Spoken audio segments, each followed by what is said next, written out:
সেনজেনের visit visa মানে হচ্ছে ইউরোপের 28টি দেশে অবাধে ঘোরার জন্য একটা লাইসেন্স পাওয়া। যারাই ইউরোপের সেনজেনভুক্ত দেশগুলিতে ঘুরতে যেতে চাচ্ছেন তারা অনেকেই ভাবেন যে সেনজেন ভিসা পাওয়া মানে হচ্ছে বিশাল একটা যুদ্ধ। কারণ অনেকেই 3-4 বার দিয়েও আসলে ভিসা পাচ্ছেন না, আবার অনেকেই দেখা যায় ফার্স্ট টাইমে দিয়েই ভিসাটা পেয়ে যাচ্ছেন। এখানে আসলে একটা প্রসেসের গেম। এই গেমটাকে আসলে কিভাবে আপনারা উতরাতে পারবেন, মানে উত্তীর্ণ হতে পারবেন এই গেমটাতে, সেইটার কিছু টিপস আছে। আজকে সেনজেনভুক্ত দেশের ভিজিট ভিসা পেতে হলে কি করতে হবে, প্রসেসটা কেমন, খুঁটিনাটি সমস্ত বিষয় নিয়ে আলোচনা করব, যেন ফেল না হন। বেশিরভাগ মানুষ আসলে ফেল হয় কোন জায়গাটাতে, সেটা নিয়েও আজকে আলোচনা করব। আমি ধরে নিলাম সেনজেনভুক্ত আপনার সবচেয়ে বেশি যাওয়ার ইচ্ছা হলো ধরেন আপনার আইসল্যান্ড অথবা ফিনল্যান্ড।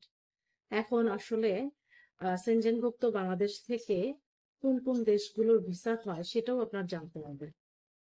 তারপরে সেই অনুযায়ী আপনি আপনার প্ল্যানটাকে আগান।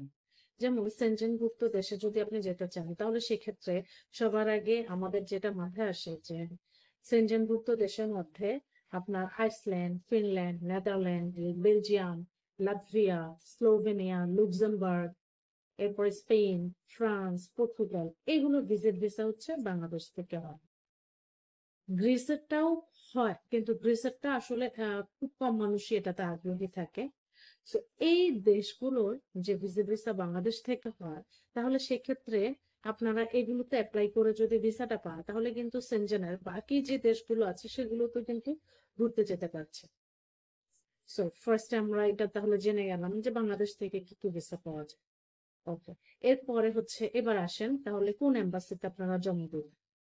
যদি আপনারা Sweden, Belgium, Finland, Iceland, Netherland, Latvia, Luxembourg, Slovenia, এই 8টা দেশে আপনারা যদি জমা দিতে চান তাহলে সেই ক্ষেত্রে কিন্তু অবশ্যই এর মধ্যে পোল্যান্ডও আছে, মানে এই 9টা দেশ আপনারা যদি জমা দিতে চান 9টা দেশে ভিজিট ভিসার জন্য, তাহলে সেক্ষেত্রে অবশ্যই আপনারা সুইডেন ভিসা অ্যাপ্লিকেশন সেন্টারে ভিভিস গ্লোবালের মাধ্যমে জমা দেবেন।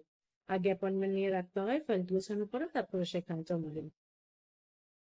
এরপরে আসেন যদি স্পেনে আপনারা দিতে চান তাহলে সেক্ষেত্রে আপনারা জমা দিবেন হচ্ছে বিএলএস সেন্টারে।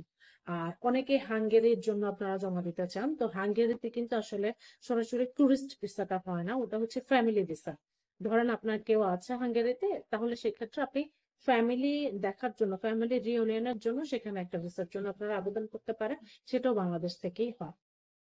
আচ্ছা, এরপরে আপনারা তাহলে এটাও জানবেন। এবার আসি আমরা সবচেয়ে ইম্পর্টেন্ট একটা পার্টে, সেটা হচ্ছে কাগজটা গুছানো। এই যে ডকুমেন্টটা গুছানো, এটা খুব ইম্পর্টেন্ট। ডকুমেন্টের ফার্স্টে আপনার লাগবে হচ্ছে পাসপোর্টের স্ক্যান কপি, আপনার ছবি, আপনার এনআইডি, এরপরে আপনার ট্রাভেল ইন্স্যুরেন্স। এটা কিন্তু মাস্ট, এটা ছাড়া কিন্তু আপনার কাগজ জমাও নেবে না। ট্রাভেল ইন্স্যুরেন্সটা অবশ্যই 30,000 ইউরো কভার করতে হবে, আপনার হেলথ ইন্স্যুরেন্স থাকবে, এবং যতদিন আপনি থাকবেন প্লেনে এখান থেকে উঠানে শুরু করে আপনার আবার টেক অফ করা পর্যন্ত পুরাটাই, মানে টোটালটাই, আপনি ওখানে ল্যান্ড করবেন আবার সেখান থেকে বাংলাদেশে এসে ল্যান্ড করবেন, পুরা সময়টাই যেন কভার করেন। সো ট্রাভেল ইন্স্যুরেন্স লাগবে।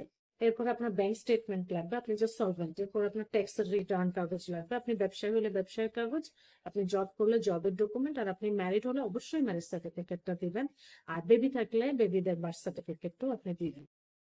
এক্ষেত্রে আপনি এই ডকুমেন্ট গুলো সমস্ত কিছু রেডি করে আপনাকে একটা ডকুমেন্ট চেকলিস্ট কিন্তু দিয়ে দিবে।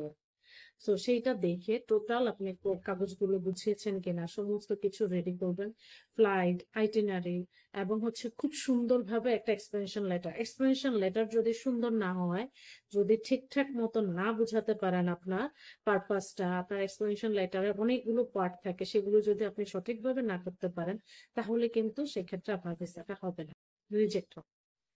এই এক্সপ্লেনেশন লেটারটা খুবই ট্রিকি একটা ব্যাপার। তারপর হচ্ছে আপনার travel itinerary. Travel itinerary explanation লেটারে যদি ভুল থাকে তাহলে সেক্ষেত্রে আপনার ভিসা 100% রিফিউজ। এই জায়গাটাতে কিন্তু ভুল হয়। এই যে আমি বললাম যে কিছু জায়গায় আপনারা ফেল করেন, এই ফেলিওরের জায়গাটাই হচ্ছে এটা, ট্রাভেল আইটিনারি, এক্সপ্লেনেশন লেটার। এরপরে এই দুইটা জিনিস যথেষ্ট ভাবে চেষ্টা করবেন, খুবই সেন্সিটিভ খুবই সুন্দরভাবে এই জিনিসটাকে বোঝানো, আপনি সুন্দরভাবে এটাকে লেখা, দরকার হয় একজন আপনি ভালো প্রফেশনাল কাউকে দিয়ে লেখান, তাহলে কিন্তু আপনার চান্স অনেকটাই বেড়ে যাবে এখানে। আর তারপরে আপনার কাগজপত্র লাগবে হচ্ছে আরো, আপনার ফ্লাইট বুকিং, হোটেল বুকিং ইত্যাদি দিবেন আপনি। ফাইনালি আপনার যখন কাগজপত্রগুলো সমস্ত গোছানো হয়ে গেল, এরপরে আপনি ডেট নেবেন। ডেট নিয়ে সেই ডেট অনুযায়ী নির্দিষ্ট ডেটে গিয়ে আপনি কাগজ জমা দিবেন। আর আপনার বায়োমেট্রিক হবে, আপনার হচ্ছে ফিঙ্গারপ্রিন্ট হবে, আপনার সমস্ত কিছু ওখানে নিয়ে পরীক্ষা নিরীক্ষা হয়ে যাবে। সেগুলো ওরা রেখে দেবে আর আপনি চলে আসবেন। আপনি যদি সুইডেনের মাধ্যমে যে 9টা দেশে নেন সেগুলিতে যদি দেন তাহলে 14 দিনের মধ্যে রেজাল্ট দেয়। আর যদি স্পেনের নেন তাহলে কিন্তু 21 দিনের মধ্যেই রেজাল্ট দেয়। আর স্পেনের ক্ষেত্রে একটা জিনিস হচ্ছে যে স্পেনের কিন্তু আপনি উম, যেই মেইন মেইন কাগজগুলো আপনার ফাইন্যান্সিয়াল যে স্ট্রেংথ এর কাগজগুলো আছে, তারপর আপনার নিজের পরিচয় আইডেন্টিটির জন্য যে কাগজগুলো দেন, সেগুলো সবগুলোই কিন্তু আপনাকে অবশ্যই অবশ্যই স্প্যানিশ ল্যাঙ্গুয়েজে আবার নতুন করে ট্রান্সলেট করাতে হবে, নোটারি করাতে হবে। আর একটা হচ্ছে যে আপনি যদি ম্যারেজ সার্টিফিকেট ইউজ করেন এবং বার্থ সার্টিফিকেট দেন, তাহলে কিন্তু অবশ্যই সেটা আমাদের মিনিস্ট্রি অফ ফরেন অ্যাফেয়ার্স কর্তৃক অ্যাটেস্টেড থাকতে হবে। এটা অবশ্যই নোট করে রাখবেন। এটা না হলে কিন্তু আপনার কাগজ ওরা জমাও নিবে না, এবং আপনার ফাইনালি মানে রেজাল্ট তো পরের কথা, জমাই তো নিল না, তাহলে রেজাল্ট দিবে কোত্থেকে? আর যদিও বা নেয়, নিবেই না, অ্যাকচুয়ালি নেই না, তারপরও কাগজপত্রের যদি কোনো প্রবলেম থাকে তাহলে সেক্ষেত্রে কিন্তু ভিসা রিফিউজড। সো এই গেল আপনাদের বাংলাদেশ থেকে কিভাবে আপনারা ইউরোপে ভিজিট ভিসা যাবেন। এবং স্পেনে কিন্তু খুব ভালো একটা সুবিধা দিয়েছে এখন, যে আপনারা অবৈধ হওয়া থেকে বা টুরিস্টে গেছেন সেখান থেকে বৈধ হতে পারবেন। সো আশা করি যে যারা যারা ইউরোপে সেটেল হতে চান তাদের জন্য এই ভিডিওটা অন্তত কাজে লাগবে। আর যারা ভিজিট ভিসায় যেতে চান সেনজেনভুক্ত কান্ট্রিগুলোতে, তাহলে তারা অবশ্যই ভিডিওটা অন্যদের সাথে শেয়ার করবেন এবং দেখবেন, বুঝে শুনে আপনারা কাজ করবেন। আর যদি আরো কোনো হেল্প করার প্রয়োজন হয় তাহলে অবশ্যই আমাদের নিচে দেওয়া নাম্বারে যোগাযোগ করবেন। অবশ্যই সবসময় আপনাদের সাথে আছি। পিএস ইমিগ্রেশনকে আপনারা সবসময় ভালোবাসা দিয়েছেন, আপনাদের জন্য আসলে মন থেকে অনেক দোয়া, ভালোবাসা। আপনারা আমাদের সাথে এভাবেই থাকবেন আর পিএস ইমিগ্রেশনকে অনেক দোয়া করবেন। আল্লাহ হাফিজ, আসসালামু আলাইকুম।